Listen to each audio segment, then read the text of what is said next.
Yes, yeah, last the Age of Napoleon. Oh, I read Age of Napoleon. Sorry, English. I read in English, so therefore I speak in English. I read about. The book is about.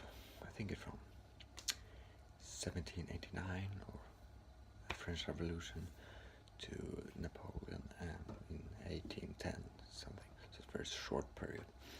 But anyway, yeah, it's about lots of things. But I read about the situation in Sweden, just maybe 1, 2, 3 pages, and then about here some short thing. And what I read about Sweden was that what happened was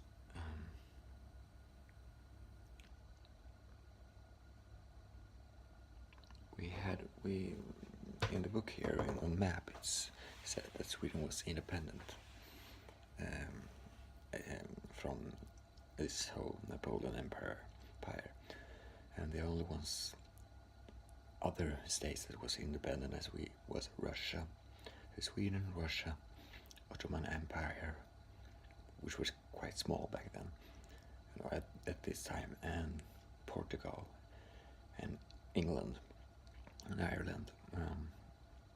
Everything else was either under Napoleon or allies to Napoleon, direct or indirect rule, and so it's a big part of Europe, kind of.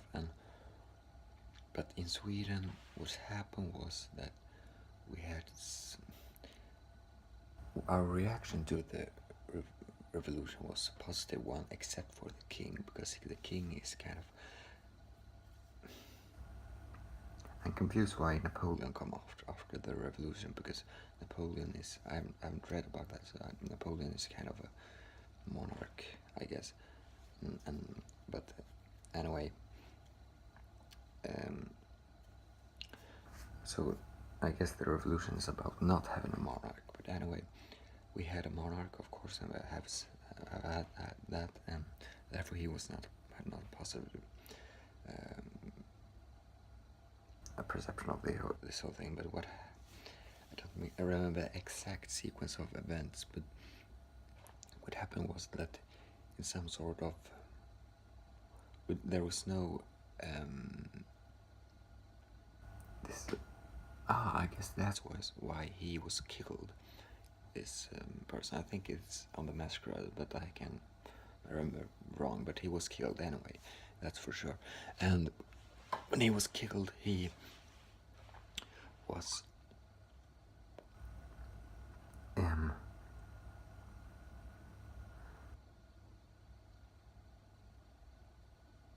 after since there was no descendant after him, they took this Bernadotte from Napoleon, the best marshal or something, and that in hope of maintaining good relationships with Napoleon, because even though they were not allies, there was it was a good strategic move, I guess. And there was some conflict with Russia, and I think Russia took Finland, and before that, Sweden asked to take Norway, but since Denmark was ruling over Norway back then, and Napoleon and Denmark and Norway was allied with Napoleon, then Napoleon refused, and instead we searched to Russia, but Russia took Finland, and they approved taking Norway then.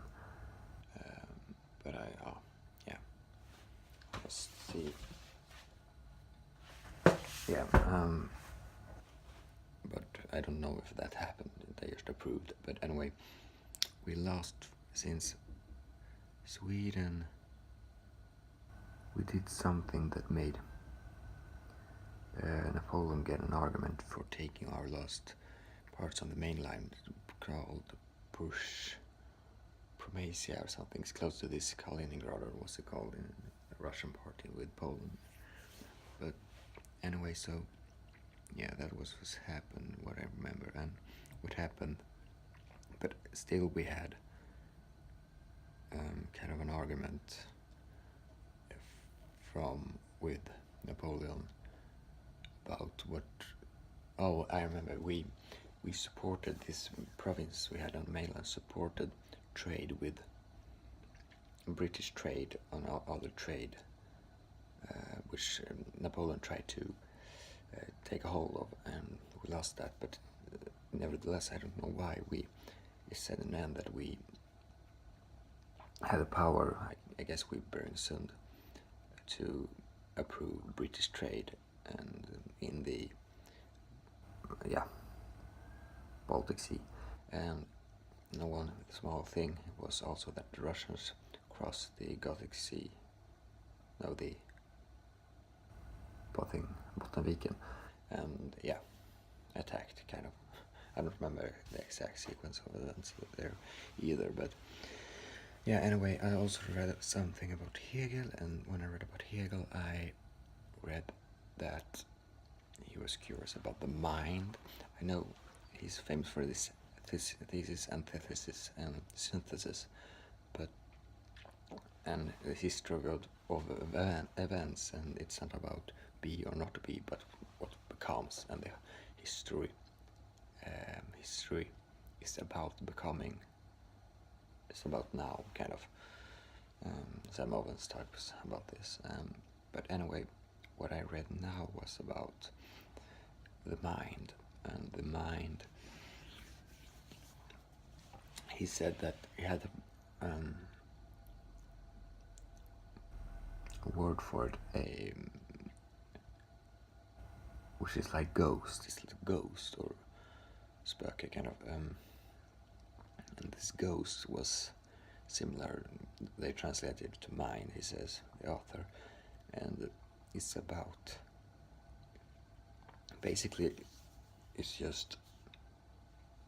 kind of like consciousness. He says that it's related. Hegel says it's related, or it's kind of something, but I'm not sure it's kind of a perspective on consciousness, but so it's all this that's going on and in our heads.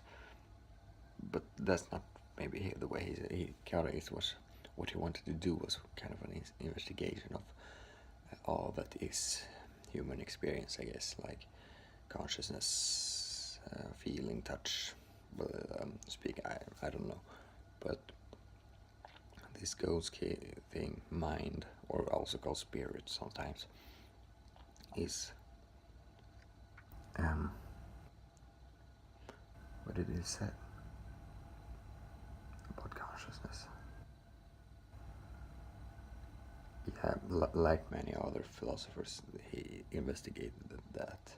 He said that he never really questioned that there was an external world, which that